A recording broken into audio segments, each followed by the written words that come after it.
The Book of Revelation. Father Claudio Doglio is an Italian biblical scholar, professor at the Theological Faculty of Milan, and author of numerous books on the Bible. Let us know the Bible. This is the 7th video talk in the series of 8 on the Book of Revelation.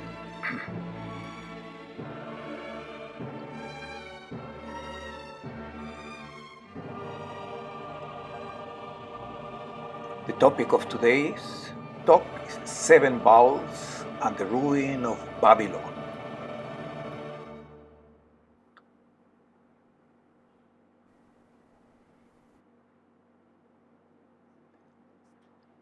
Wisdom is needed here. One who understands can calculate the number of the beast, for it is a number that stands for a person. His number is 666. Thus, at the end of chapter 13, John proposes an enigma, the number of the beast, 666. Many explanations have been given, especially for the fact that in the ancient times, the Jews, the Greeks, the Romans did not have appropriate signs for numbers. They used the letters of the alphabet. Therefore, a name written in letters can also have a number value. Adding the value of each letter gives a number. And then, trying transpositions in Hebrew, in Greek, in Latin, names were searched whose number gave the sum of 666. A loss of time. Any of the advanced hypotheses don't work, is wrong. There is no way of verification. The meaning is linked. It is a reference to 6, which is the name of man. It is the number of human impotence of a limitation. It is below 7. The beast, the one that comes out of the ground as a corruption of religious power, it is the typical image of corrupt humanity. So, 666 is not the number of the demon, it is the number of man, of human nature, corrupted by evil and in need of redemption. It is interesting to know that in Greek, the name of Jesus, gives another number. This is a clear fact. If we assume that the values of the letters that make the name Jesus, do you know what number we get? 188. 888 is the fullness, the realization of the 7 in fullness, the superseding of time, the 7-day cycle that always starts again. It is the image of the 8th day. It is the day of eternity. It is the reason why in ancient times baptisteries were always octagonal in shape. Immersing oneself in the octagon means entering into communion with the newness of Jesus Christ. Overcoming 666. Inserted into Christ, we become 888. These are symbolic games to be enjoyed. It may not be of our modern poetic taste, but they were the usual way of expressing of ancient people, apocalyptic, belonging to the apocalyptic current, to which John and his writings also belong. Therefore, we are in the final phase of the book of Revelation. In chapter 16, we find the third septenary, the one with the bowls. Remember that we have already found 2 others, the signs, the trumpets, and now the bowls. Some translations render this word as cups, but bowls is a better translation. These are liturgical objects that contain the victim's blood, the blood to be shed in expiation. Therefore, in chapter 16, John contemplates a heavenly liturgy, several liturgical angels clothed in shining pure linen, like the ancient priests. They carry 7 bowls that contain the wrath of God. The expression is strange. We do not understand it immediately. It does not mean that God is angry, that he is furious and ventures on humanity. It means God's decisive intervention against evil. And the blood represents the very life of God. God's wrath intervenes by offering himself, not by killing enemies, but directly offering his own life to save enemies.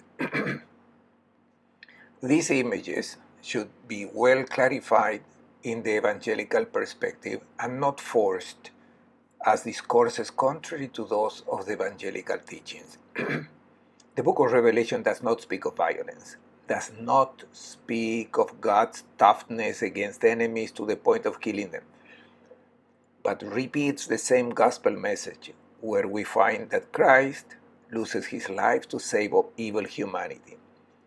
It is a matter of understanding the apocalyptic language and not making it say what it does not intend to say.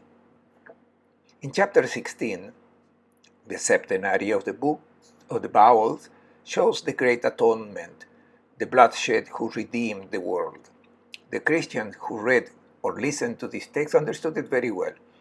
It is the summit event of the death and resurrection of Jesus. With his blood, says the letter to the Hebrews, Christ entered the sanctuary of heaven once and for all, earning us an eternal redemption. With apocalyptic language, it is the same message presented in chapter 16. But before this chapter, we have found the triptych of signs. The woman and the snake, the conflict between humanity and the devilish power. Now, how is this conflict resolved with the third sign, precisely the angels who shed blood and obtain redemption? Practically, with chapter 16, the septenary ends, and the book of Revelation could also end here. Instead, we still have several chapters, 17, 18, 19, 20, 21, and 22.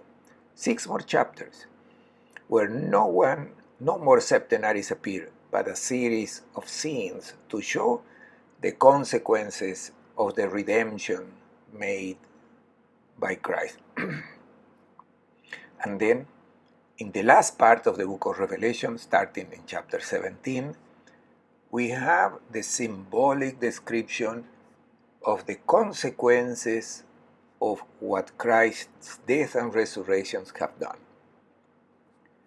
The effects are two and are opposite: salvation and judgment. God intervenes in history to establish change. The accomplished salvation must be accepted. If it is rejected, it becomes a judgment.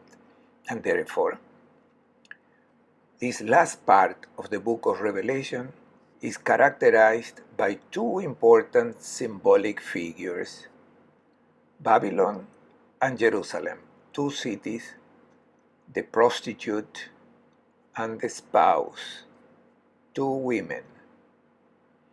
The symbols overlap. One speaks of Babylon, the prostitute, and the other of Jerusalem, the spouse. There are 2 fundamental symbols.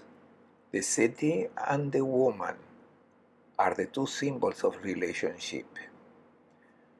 John proposes the woman as the image of humanity itself, understood in a relational way, and the qualification of the woman as a prostitute or as a spouse reveals the love relationship. A false relationship or an authentic relationship, where love is faked and where love is authentic. It is not an invention of John, it is a prophetic tradition of the Old Testament. Many prophets spoke of the people of Israel, saying that they prostituted themselves, that they pretended to love God, but in reality they loved other things, other realities. They were sold to idols for interest. They did not remain faithful to the covenant with God. Israel became a prostitute. On the other hand, the prophets themselves present as an ideal image that of the faithful people who maintained their nuptial loyalty. She is the wife truly in love and faithful to the Lord in the perspective of salvation. The prophets speak of adulterous people who are transformed into a faithful people. Thus, John starts from this prophetic tradition to talk about humanity with the symbols of women and the city. While the symbol for woman refers more to a person, the symbol for the city alludes to the community. The woman is the individual. The city is a collective, therefore, overlapping the relationship of women and the city, and the person with the community, the individual and the people. The city may be Babylon or it may be Jerusalem. The person can be a prostitute or a spouse. At the beginning of this last part of the book of Revelation, John presents Babylon, the prostitute. At the end, he presents Jerusalem as the spouse. And are they two different realities, the good and the bad? In my opinion, no. They are not two opposite figures, as if some people were identified with Babylon and others were identified with Jerusalem. It is a simplistic comparison. Remember that in school, as children, the board was divided into two parts, the good and bad. The world does not work in that way. So what? The two images must overlap. And these last chapters want to evoke, rather than describing, the transition from Babylon to Jerusalem, from the prostitute to the wife. But what do these comparisons represent? These images represent humanity. It is the same humanity that John had remembered in chapter 12, recalled. Do you remember that? The woman clothed with the sun, beautiful in the original splendor of creation. The woman is humanity. But that woman, left in the desert, chased by the dragon, now, in chapter 17, we find her again. It is the same woman. It is the same symbolic image. John is taken to the desert and sees, and is surprised to see the woman who made an alliance with the beast. Seeing that the devilish power persecuted her, instead of opposing, trusting in God, she made an alliance with the political and religious power with satanic elements. Humanity sold herself to evil in order to have something to do her own interest. And so the city became Babylon, confusion, injustice, competition, deception. The city is full of personal images like a prostitute, who is the person marked by the same evil that characterizes the city: false, cheating, self-centered, ready to participate in the competition to crush the other, to do what she likes. Babylon, the prostitute, is described in chapter 17. For centuries, scholars have argued about the identification of this symbol, and this is still discussed today.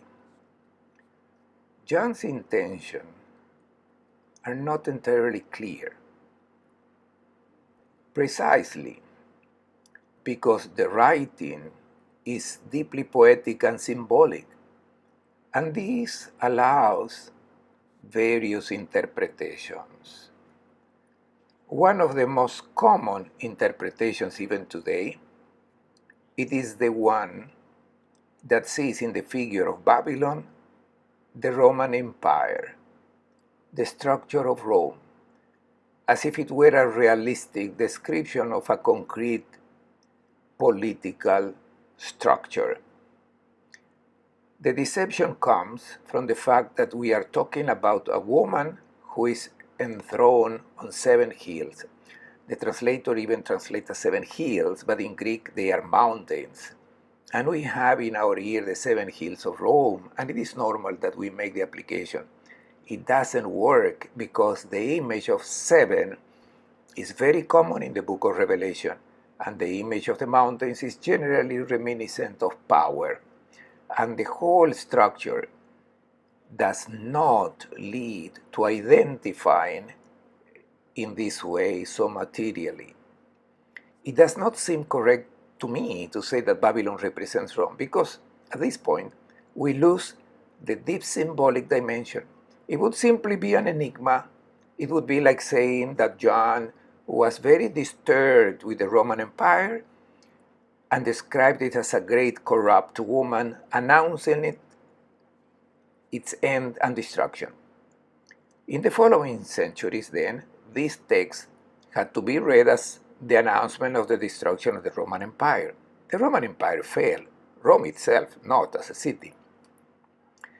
Having read this text today, 2,000 years later, what do I deduce from this text? That the fact that John was unhappy with the Roman Empire and expected the empire to end, only this?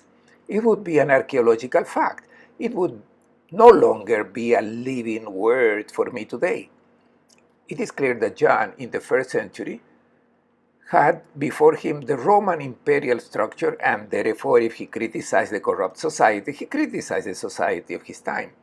However, the symbolic discourse does not stop at the society of his time, but it concerns to every society, to every corrupt structure. That is why it seems more correct to me not to look at such elemental identification. Babylon represents Rome. Many times in the notes of the Bible, we find this explanation. You can check it. It is such an elementary explanation that it blocks the same explanation. Another recent author even proposes the opposite. He says in Babylon, the corrupt Judaism, Jerusalem dominated by the Sadducees, who made an alliance with the Roman Empire and was destroyed. John could say that since the structure of Jerusalem was corrupted by power and ended badly, because when he writes the book of Revelation, Jerusalem had already been destroyed, different authors today support these material identifications. It seems appropriate to me to broaden the interpretation. Both can remain, but are partial because they are not only these two explanations. The corrupt power was in Jerusalem with Annas and Caiaphas, and with the Sanhedrin, and the corrupt power was in Rome with Tiberius, Caligula, Nero, and Vespasian. Yes, it's true, but not only there. Today, Babylon can only be identified with Nazism, with Soviet imperialism, with the consumerism of this world. Babylon is all these, not a simple single explanation. It is within the corruption of the person and of society. In the Middle Ages, the Franciscan movement saw in Babylon the image of the corruption of the church, and it used this image of the book of Revelation a lot to talk about the corrupt church that conspired with the empire. It was no longer the Roman Empire, but the Holy Roman Empire. It was always a prostitution game with political power. Was the corruption of the great chiefs, of the popes, of the bishops, who conspired for power. And the Franciscan movement, at first, identified Babylon, the prostitute, with the corrupt Roman Curia. Dante Alighieri, in his Apocalypse, which is his book of the Divine Comedy, often referred to the text of John. Dante, educated in the Holy Cross by Peter John Olivi, who was a Franciscan expert in the book of Revelation, he used this language to judge the corrupt situation of his time. In the 19th Song of Hell, when he visits the pit of the Simoniacs and finds Boniface VIII, he presents himself as the one who correctly interprets the revelation in his own way, and speaking furiously to the Simoniac Pope and to all the other corrupt pastors, he says, "Because your avarice afflicts the world, trampling the good and lifting the depraved, the evangelist you pastors had in mind, when she who sitteth upon many waters to fornicate with kings by him was seen, the same who with the 7 heads was born, and power and strength from the 10 horrors received, so long as virtue to her spouse was pleasing." You corrupt pastors are the prostitute that John talks about in Revelation. Such a Catholic application later passed to the Protestant reformers, and in the 1500s, many reform movements in Germany read the book of Revelation in anti-Roman key. If you look at the reproduction of Dürer, you will see how the image of the prostitute on the beast, it is presented with papal characteristics. He puts on the beast a cloak, the tiara, and the staff of the High Pontiff. It is a controversy within the Church against a structure believed to be corrupt. This is also correct, but partial application. So, what does John mean? Not a criticism of an institution, but to highlight how corrupt humanity was. It was the structure of the Sanhedrin corrupted, so was the structure of the Roman Empire and the structure of the Church. It is also true of many realities today.